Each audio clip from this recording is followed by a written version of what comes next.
சண்டேன்றதுனால எல்லாரும் பீச்சுக்கு வந்தோம். பக்கத்துல ஏதோ டெவில் ஹவுஸ்ன்னு போட்டிருந்துச்சு.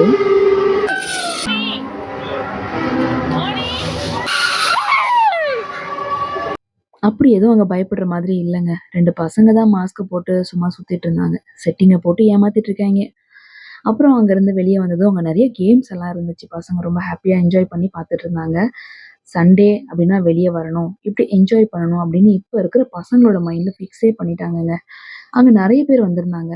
எல்லாரும் ஹேப்பியா அவங்க அவங்களோட நேரத்த சந்தோஷமா போக்கிட்டு இருந்தாங்க. வீட்ல இருக்கிறத விட இந்த மாதிரி எங்கேயாவது வெளிய வந்து 10 பேர பார்த்தா தாங்க மனசே சந்தோஷமா இருக்கு. வீட்டுக்குள்ள 10 பேர் இருந்தா சந்தோஷமா தான் இருக்கோம். எங்கங்க இப்பல்லாம் நியூக்ளியர் ஃபேமிலியா தானே எங்க பார்த்தாலும் இருக்கு. இப்படி எங்கேயாவது வந்து மனுஷங்கள பார்த்தா தான், நாமளும் உயிரோட தான் இருக்கோம் அப்படின்ற நெனப்பே வருது. இங்க எங்கேயும் போறதையும் விட, பீச்சுக்கு வந்தா ஒரு பீஸ் கிடைக்குங்க. கையோட சாப்பாடும் கொண்டு வந்து, இந்த அலையோட சத்தத்துல அமைதியா எத பத்தியும் நினைக்காம, அப்பாடான்னு உட்காந்து, அந்த அலைய ரசிக்கிறதே ஒரு நிம்மதி தாங்க.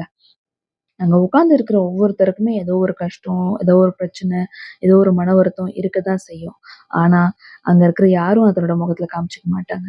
இந்த நேரம் என்னோட புள்ளைக்காக, இந்த நேரம் என்னோட பீஸ்ஃபுல்க்காக அப்படின்னு தனக்கு கிடைச்ச வாழ்க்கைய சந்தோஷமா அந்த அலைய ரசிச்சுக்கிட்டு வாழ்ற பெத்தவங்கள பார்க்கவே நிம்மதியா இருந்துச்சுங்க.